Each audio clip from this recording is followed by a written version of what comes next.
welcome viewers to an important discussion on the international sustainability standards and the game-changing dynamics they bring. The question we pose today is, how prepared is the organization for these transformative shifts? Sustainability is a term often used but not always fully realized. Familiar and technical terms like climate change, global warming, and renewable energy are all under the umbrella of sustainability.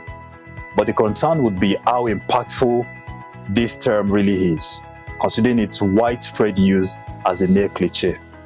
At the global stage, the urgency for a standardized framework for sustainability reporting became increasingly apparent. And when you look at how the Earth is burdened by relentless industrialization, a call for action was ultimately prompted. This led to the birth of the International Sustainability Standards Board during the Conference of Parties 26, COP26, in Glasgow at Scotland.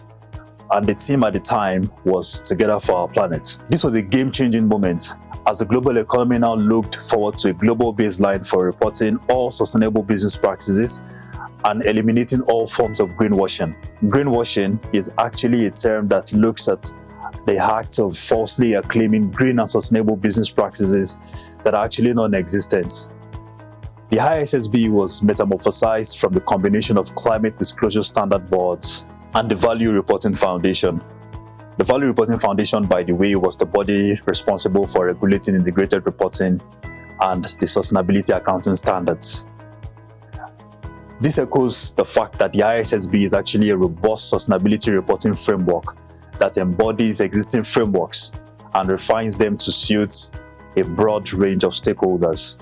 So we say that the ISSB is a good mixture of existing frameworks, and that gives us a more refined sustainability framework for reporting purpose.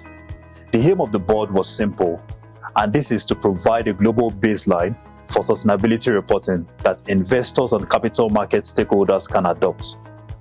After due and in-depth global consultation, on 26 June 2023, the board issued its maiden International Sustainability Disclosure Standards that became effective for periods beginning on or after 1st January 2024. They are the IFRS S1, which is referred to as General Requirements for Sustainability-Related Financial Information, and IFRS S2, which is Climate-Related Disclosures. These two remarkable standards addresses unique yet cross-functional sustainability-related disclosures. As where IFRS S1 seeks to gain congruence, that is connectivity of information between what is reported in the general purpose financial statements and then sustainability-related reports, IFRS S2 seeks to disclose all details concerning how your business value chain contributes to carbon emissions. IFRS S1 profiles disclosure solutions around the four key contents of governance, risk management, strategy, and metrics and targets, with emphasis on sustainability-related risk and opportunities that your businesses are faced with, while IFRS S2 profiles disclosure solutions around the same four key contents, with emphasis on climate-related risks and opportunities, and then disclosures around greenhouse gas emissions under Scope 1, Scope 2, and Scope 3, as given by the Greenhouse Gas Protocol. These two monumental standards taking effect in 2024 and full-fledged implementation for periods ending after 1st January 2024. There are 5 critical steps to look into as the global economy launches into this era.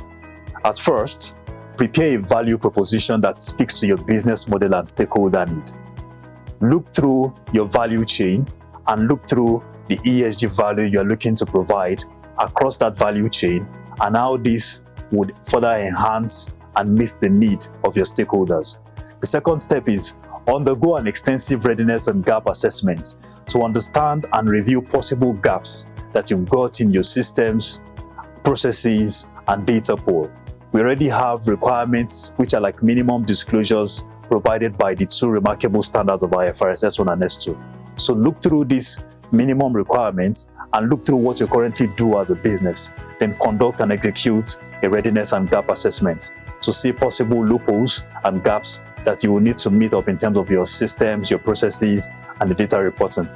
Step 3 is Create a roadmap to implement these provisions of IFRS S1 and S2. What is the timeline you're looking out for implementing IFRS S1 and S2? Are you looking to take full-fledged effect in 2024? Or are you looking beyond? Create a roadmap. Step 4 entails undergoing and initiating intensive capacity building and training sessions for your staff. Look through the current staffing capacity that you have as an organization and conduct training sessions that entails the provisions of IFRS S1 and S2, and let every staff see how they fit into the provisions of these standards in terms of what they do within the organization. And finally, start elementary work to build your ISSB compliant reports. Here's the big question: how prepared is the organization for this game-changing sustainability journey? We are here to guide you through the process. To know more, please visit our website and subscribe using the button below. Thank you very much.